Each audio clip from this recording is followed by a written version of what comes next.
Ok, pessoal, bem-vindo a mais uma aula do pré-universitário. Eu sou Eduardo, sou o articulador de Sociologia e hoje vamos dar prosseguimento aos nossos estudos. Na aula de hoje nós temos como tema o Pierre Bourdieu, né? Então vamos lá. Quem foi Pierre Bourdieu, né?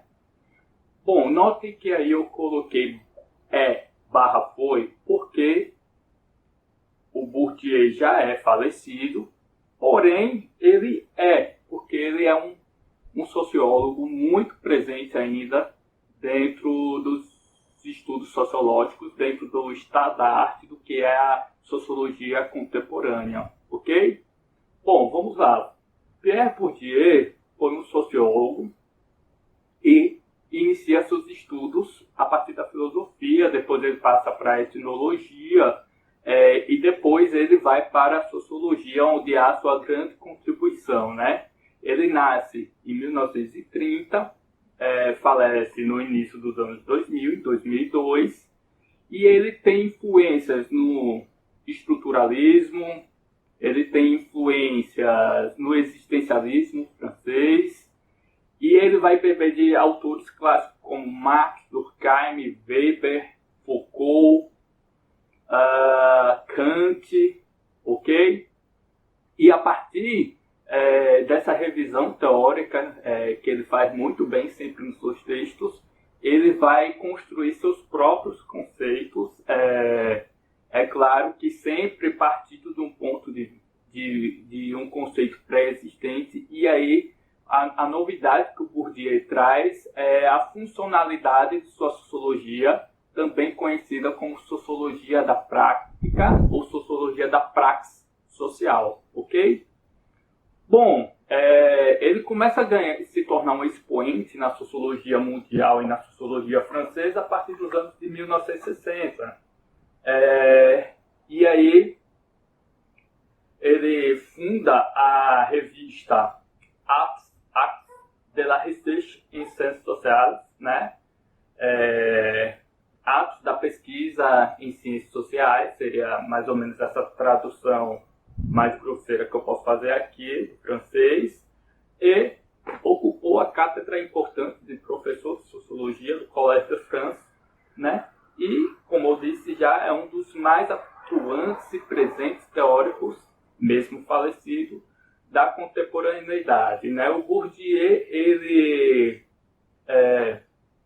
tem seus críticos, mas apesar de tudo, ele permanece alguém que possa contribuir bastante com os novos sociólogos, e a partir de sua sociologia pode se avançar muito mais em questões como a reprodução das desigualdades sociais, ou mesmo a violência simbólica, que é um dos conceitos deles que nós vamos debater aqui mais adiante.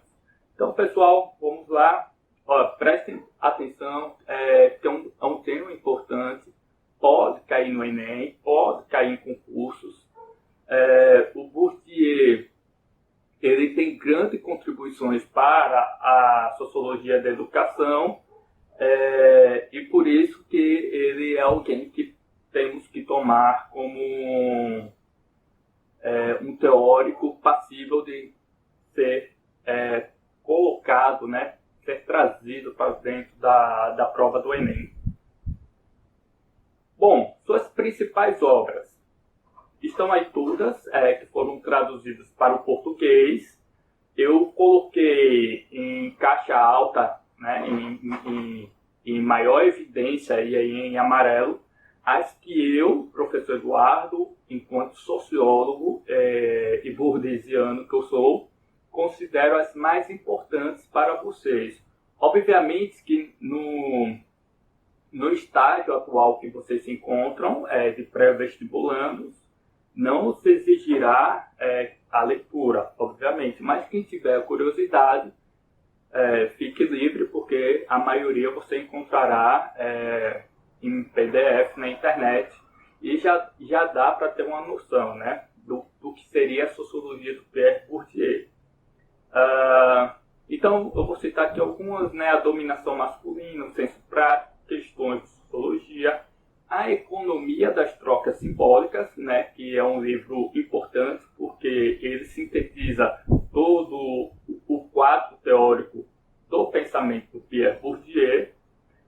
Logo em seguida, O Poder Simbólico, que é, senão, o livro mais importante do Pierre Bourdieu, com o seu conceito mais importante, que é o seu conceito de poder simbólico, que falaremos mais adiante e também falaremos na live. Espero que vocês estejam presentes e que convidem seus colegas também para assistir às lives do Pré-Uni, de segunda a quinta, no YouTube.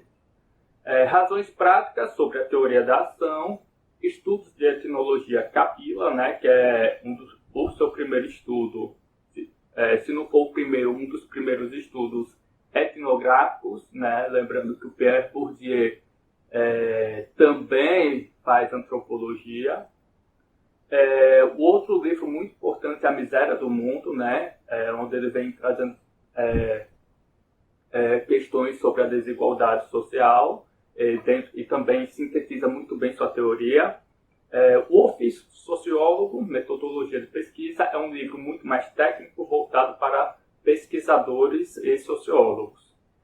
E a distinção, ok? Crítica social do julgamento, né? Então ele faz, é um livro desse tamanho. 2000 anos depois.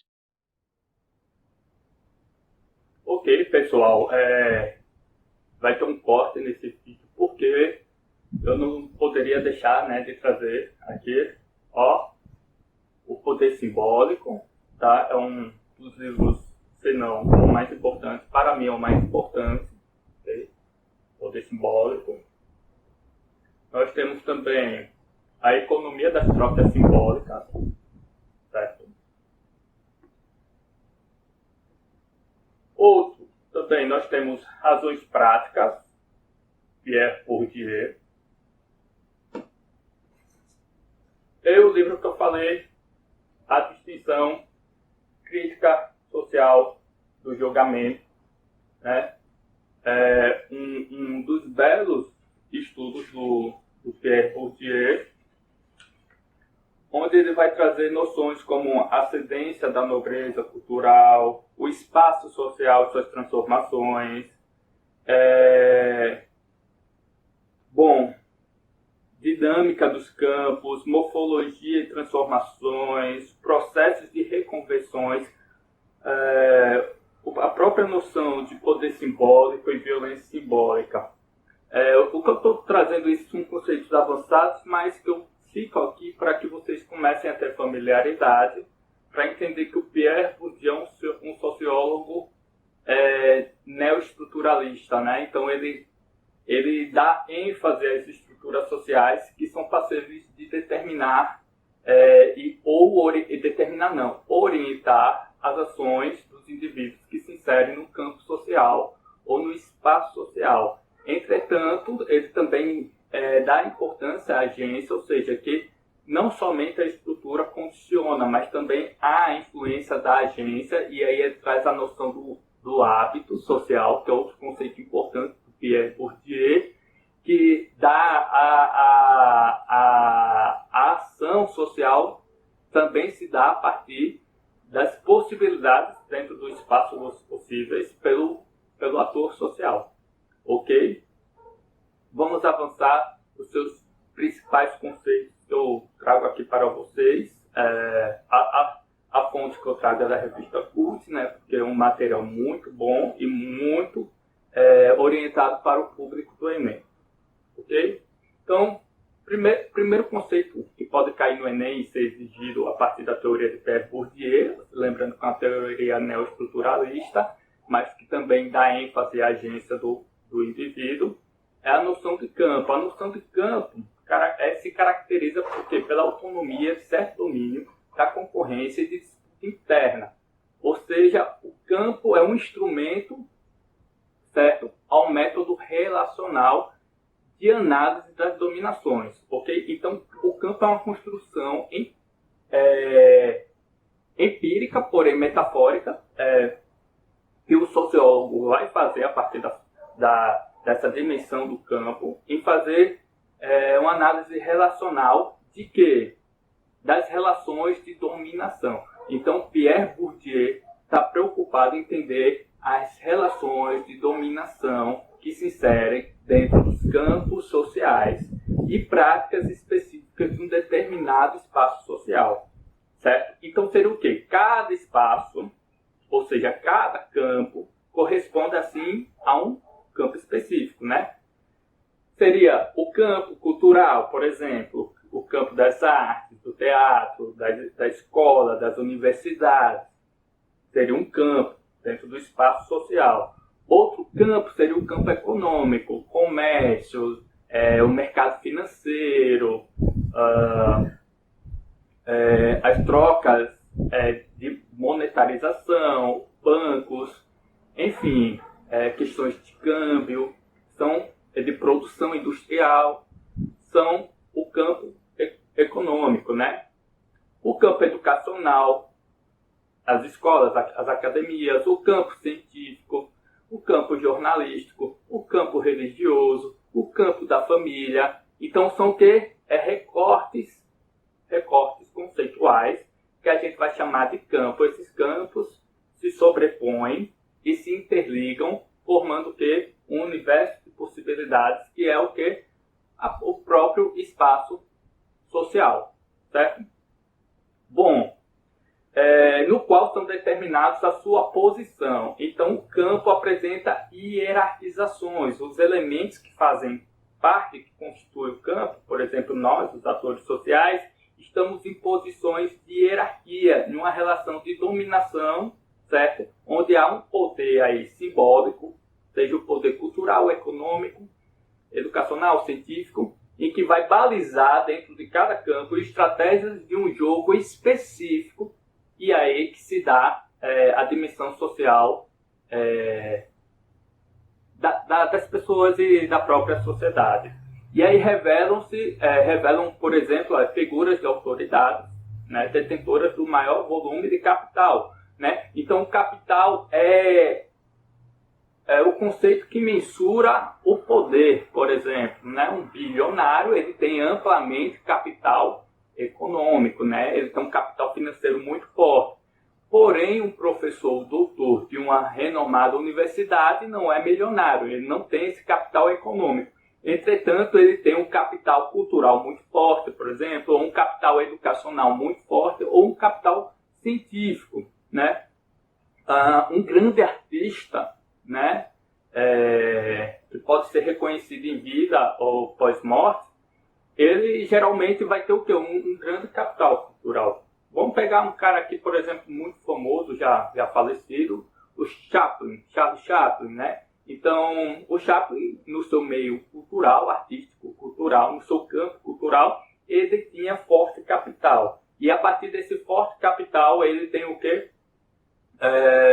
Sistemas, ele se sobrepõe sobre outros numa relação de dominação.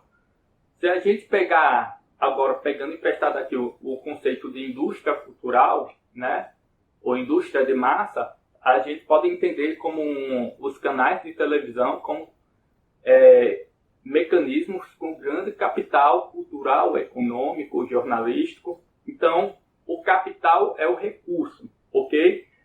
Que está em disputa, muitas das vezes, numa relação de dominação.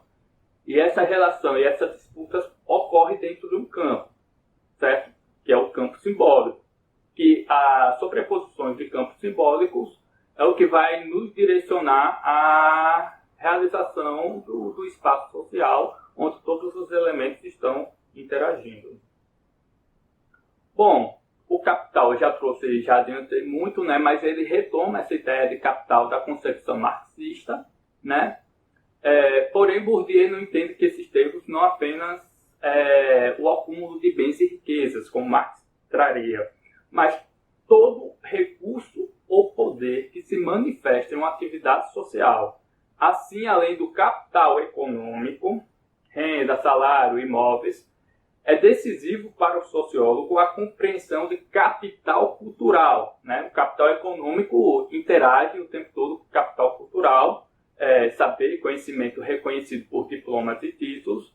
Nós também temos o capital social, que é aquele capital, por exemplo, de uma pessoa com muito boa oratória, né?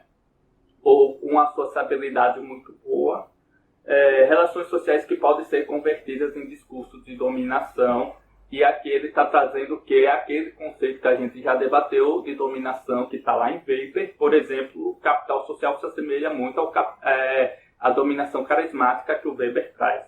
Em resumo, refere-se ao capital simbólico. Ou seja, o capital simbólico é a noção que amplia, que pode ser colocada como o alicerce de todos os outros capitais. Porque o capital, seja ele o dinheiro ou a sua relação social de importância, precisa ter um significado simbólico. E esse significado simbólico é que vai situar esse detentor ou não detentor dentro da hierarquia social e dentro dos jogos possíveis, certo? E a partir do capital simbólico ou reconversões do capital simbólico, não, a pessoa que faz reconversão é aquela que tem um amplo capital cultural, mas não tem o econômico, mas a partir do seu capital cultural faz uma reconversão para ir ganhar dinheiro e ter influência no capital econômico. Então o capital simbólico é tudo isso, né? Precisa ter significado a partir de símbolos, né? Aquilo que chamamos de prestígio ou honra, que permite identificar os agentes no espaço social. Ou seja, as desigualdades sociais não ocorreriam somente de desigualdades econômicas, mas também dos entraves causados, por exemplo, pelo déficit de capital cultural no acesso de bens simbólicos. O que são bens simbólicos?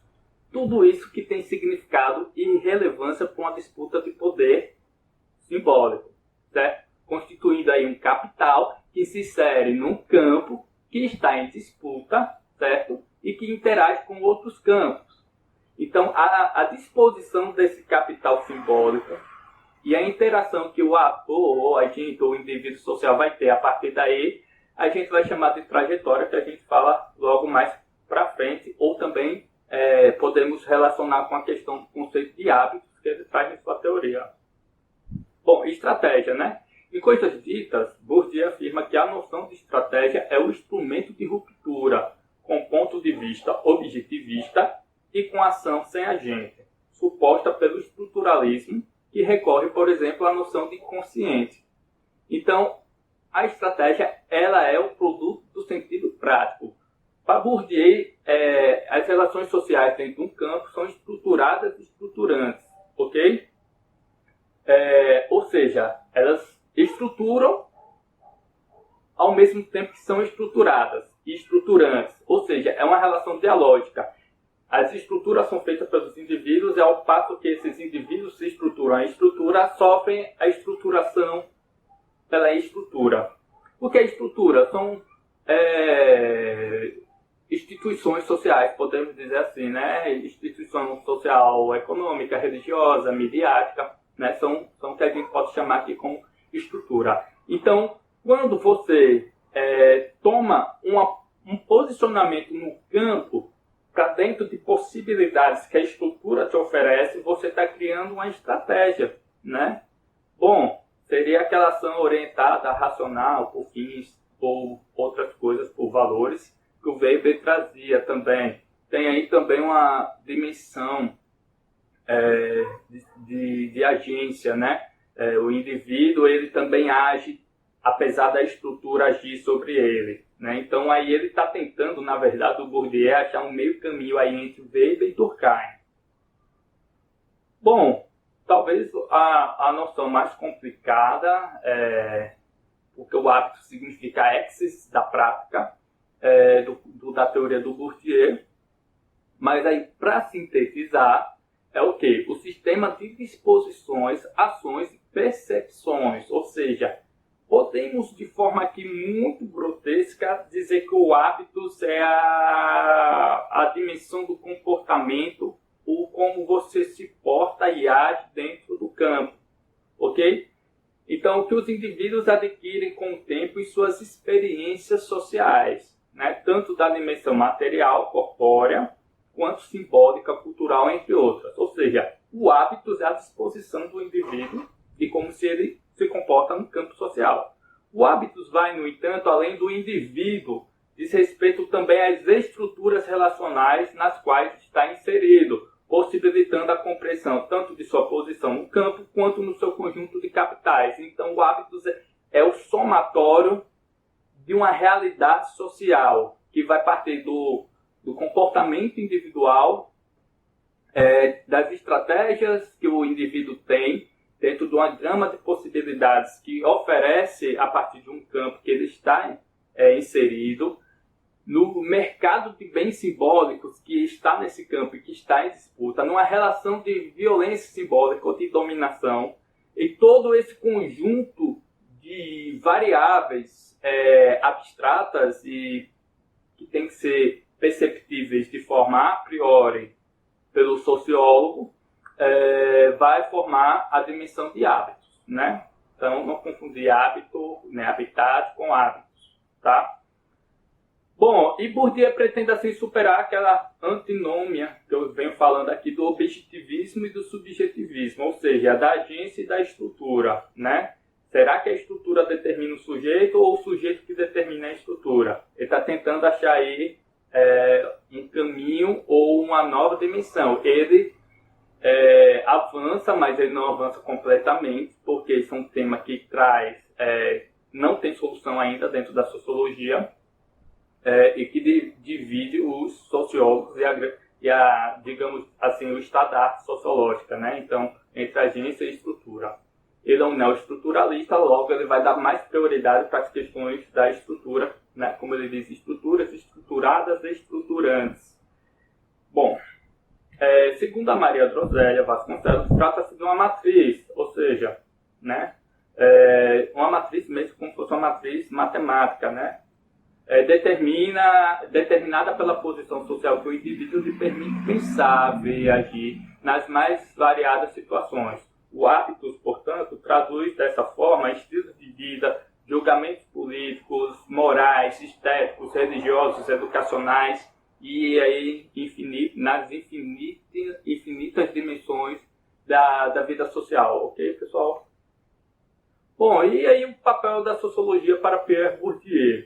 A sociologia não merecia, talvez, nenhuma hora de atenção se tivesse como objetivo apenas descobrir os fios que movem os indivíduos que ela observa, se ela esquecesse que tem um compromisso com os homens, justamente quando esses, à maneira das marionetes ou títeres, né, participam de um jogo. Então ele também tem essa dimensão de jogo, que o campo social existe regras como um jogo, né? O campo social pode ser o campo social, o bem simbólico e a disputa de dominados e dominantes que ocorre na realidade social. Eu posso fazer aqui de forma forçosa uma analogia com o jogo do futebol, porque ele permite essa noção do jogo do futebol. O jogo do futebol é estruturado dentro de um campo e também é estruturado dentro de regras pré-estabelecidas desse campo. E o mercado de bens simbólicos, ou o bem simbólico que vai determinar e possibilitar a dominação de agentes para outros agentes é o quê? A bola. E esse jogo tem que ser jogado. E aí cada ator vai interagir, vai disputar esse bem simbólico, vai criar estratégias e dentro das regras do jogo eles vão dominar ou ser dominados, certo? E esses atores que estão interagindo, eles estão em constante tempo entrando em conflito entre si, ok? Como num jogo de futebol. Ao passo que eles também podem criar novas jogadas, ser criativo, fazer gol de bicicleta, criar embaixadinha, sair driblando todo mundo, tendo a sua liberdade individual, ou seja, a sua agência, mas numa pré-determinação da estrutura do campo e das regras do jogo, né? E aí, por exemplo, cada habilidade de um jogador seria, portanto, equivalente ao seu hábito, né? E aí cada jogada as suas estratégias. Então, a sociologia do Pierre Bourdieu pode ser, de forma muito resumida, feita essa analogia com o jogo do futebol. Ok, pessoal? O sentido prático é aquele conceito de que a sociologia do Pierre Bourdieu é uma sociologia da prática, uma sociologia cotidiana, da vida cotidiana, certo? As origens, o sentido prático se dá nas origens da prática, ou seja, da exis da prática, né? Rituais que estabelecem a ocorrência parcial de um determinado campo. Ou seja, no jogo de futebol, o que é o sentido prático? O que é o sentido objetivo? Fazer gol, né? E aí, a sustentar que tais estruturas são produto de uma gênese social, dos esquemas de percepção e de pensamento de ação, as estruturas e as representações e as práticas constituem e são constituídas continuamente. Ou seja, vamos pensar o jogo de futebol em que as regras são mudadas à medida que o jogo é jogado. Ou seja, as estruturas elas não são fixas na teoria de Pierre Bourdieu.